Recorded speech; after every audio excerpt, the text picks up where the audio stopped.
Легендарный советский тренер по фигурному катанию Татьяна Тарасова прокомментировала взаимоотношения Евгения Плющенко и Этери Тутберидзе.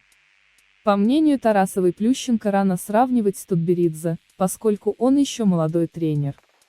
О противостоянии Плющенко и Тутберидзе смешно даже говорить. Этери – выдающийся тренер, Женя – начинающий. Может быть, Рудковская решила, что так будет полезнее для раскрутки. Но это неправильно, это смешно. О чем говорить? Женя первый год работает. Она не понимает, что здесь не слова решают, здесь решают работа, действия. Когда она это поймет, то поздно не будет. Но она ему уже многое испортила. Я вижу, что он хорошо работает, и это констатирую. А когда будет результат, тогда будет результат. Нужно время, отметила Тарасова. Напомним, конфликты между командами Плющенко и Тутберидзе начались после переходов Александры Трусовой и Алены Косторной в коллектив Евгения, однако позднее снова стали тренироваться у Тутберидзе. Русские в ярости. Иностранцы злорадствуют над нашими фигуристками после отмены Гран-при. А некоторые же, напротив, требуют перенести турнир в Россию. Мнения зарубежных болельщиков разделились. Фигурное катание продолжает страдать из-за вируса. Уже третий сезон кряду оно не обходится без потерь престижных турниров. Постоянные отмены соревнований больно бьют не только по фигуристам, но и по самому виду спорта. Но даже в таких ситуациях некоторым удается находить позитив. Зарубежные болельщики злорадствуют над российскими фигуристками, которые должны были составить большую часть женского турнира финала Гран-при. Если соревнования не удастся перенести на конец сезона, то никто так и не увидит зрелищную битву 5 россиянок против японки. При этом удивительно, но некоторые иностранцы, напротив, требуют провести турнир в России. Они убеждены, что больше никто не способен организовать престижные соревнования в сжатые сроки. Мнения зарубежных болельщиков разделились. Это будет смертью фигурного катания. За рубежом, как и в России, большинство болельщиков болезненно восприняли отмену финала Гран-при. Зрители лишились яркой битвы лучших спортсменов мира за 2,5 месяца до Олимпиады. И все бы ничего, но фигурное катание уже третий сезон подряд не обходится без потерь престижных турниров. Отмена финала Гран-при больно ударит не только по спортсменам, но и по всему фигурному катанию. И во всем этом за рубежом винят Международный союз конькобежцев. Болельщики недоумевают, почему никто даже не попытался спасти турнир. Так грустно для фигуристов. Я удивлена, что они не рассмотрели вариант с отсрочкой на неделю, чтобы провести небольшое событие в пузыре с жестким карантином до этого. Это будет смертью фигурного катания. Очень грустно. ИСУ – худшая спортивная организация за всю историю. Это нелепое решение. Они только что летом провели целую Олимпиаду во время пика заболеваемости без каких-либо проблем. А теперь они не могут провести небольшой турнир по фигурному катанию из-за нового варианта вируса. Когда это закончится? Расстроился отмене турнира и американский журналист Филипп Херш. Тем не менее он считает, что это было ответственное решение. Финал Гран-при был моим любимым турниром в сезоне. Благодаря тому, что там ограниченное количество участников и он ориентирован на элиту, мы получали потрясающую конкуренцию в сжатые сроки, в отличие от бесконечных разминок различного качества на чемпионатах мира и даже на Олимпийских играх. Печальная асимметрия. Об отмене финала Гран-при чемпионата мира 2020 было объявлено ровно за неделю до начала соревнований. В обоих случаях, учитывая неопределенность относительно вируса, это было ответственное решение, написал журналист Филипп Херш.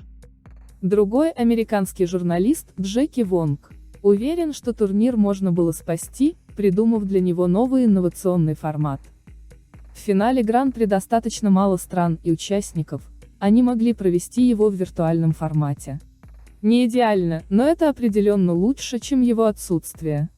Времена вируса требуют новых инноваций, написал Вонг. Поддержала журналиста и олимпийская чемпионка Меган Дюамель. Согласна. Можно было бы организовать виртуальное мероприятие, а местный представитель обеспечил бы соблюдение надлежащего протокола. Все прислали бы свои лучшие короткие и произвольные программы, которые когда-либо делали на тренировках, а судьи сравнивали бы их. Было бы так весело смотреть. Лучшие из лучших. Написала Дюамель. Русские в ярости. Отмена финала Гран-при больно ударит по всем его участникам. Они потеряли не только возможность попрактиковаться перед Олимпиадой, но и внушительные призовые. Тем не менее нашлись и те, кто рад отмене турнира. За рубежом злорадствуют над российскими фигуристками. Русские в ярости. Они уже кричат, что могут провести финал на следующей неделе. Я думаю, что отмена финала – очень плохая новость для них и американских мужчин. Нам так и не удалось увидеть 5 российских фигуристок в финале. Хе-хе-хе. Отлично, результаты все равно были предрешены. США приложили бы все усилия, чтобы получить золото. Россия сделала бы все, чтобы завоевать первое и второе место у женщин. Остальные результаты можно распределить с помощью игры камень-ножницы-бумага. Для Японии хорошо, что финал Гран-при отменен. Они смогут сохранить здоровье своим фигуристам. И это не позволит оценкам Камилы Валиевой раздуться еще больше. Некоторые же иностранцы, напротив, требуют перенести финал Гран-при в Россию. За рубежом убеждены, что только наша страна способна в кратчайшие сроки организовать престижный турнир и провести его на высшем уровне. ИСУ – это просто очень некомпетентная организация. Они могли бы еще неделю назад перенести его в Россию, и в Челябинске уже был бы sold-out. Россия могла бы его нормально принять.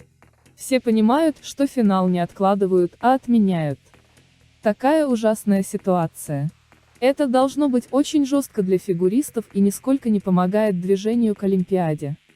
Могли бы просто провести его в России, большинство участников все равно оттуда. Просто переместите его в Россию. Если бы кто и мог организовать финал так быстро, то только они. Никого, кроме России, финал не будет заботить. Хоть в ИСУ формально не отменили финал Гран-при, а перенесли на конец сезона, никто не верит в то, что турнир действительно состоится. За рубежом убеждены, что после Олимпиады и чемпионата мира он уже никому будет не нужен. Поскольку многие фигуристы, вероятно, уйдут на пенсию после Олимпиады, в финале Гран-при будет много спортсменов на замену. Когда у вас есть Олимпиада и чемпионат мира, кажется странным после них получить финал Гран-при, написала американская журналистка Элен Дюнкель. Солидарны с ней и болельщики. Кто может всерьез поверить, что финал Гран-при будет организован после Олимпиады и чемпионата мира, если их тоже не отменят? Финал Гран-при окончен, никто из фигуристов, прошедших в него, не получит даже $1 призовых. ИСУ должны доверять организацию соревнований надежным странам, таким как Швеция. Финал Гран-при после Олимпиады и чемпионата мира? Кто там вообще появится? Это ничего не будет значить. Никого, кроме России, финал не будет заботить.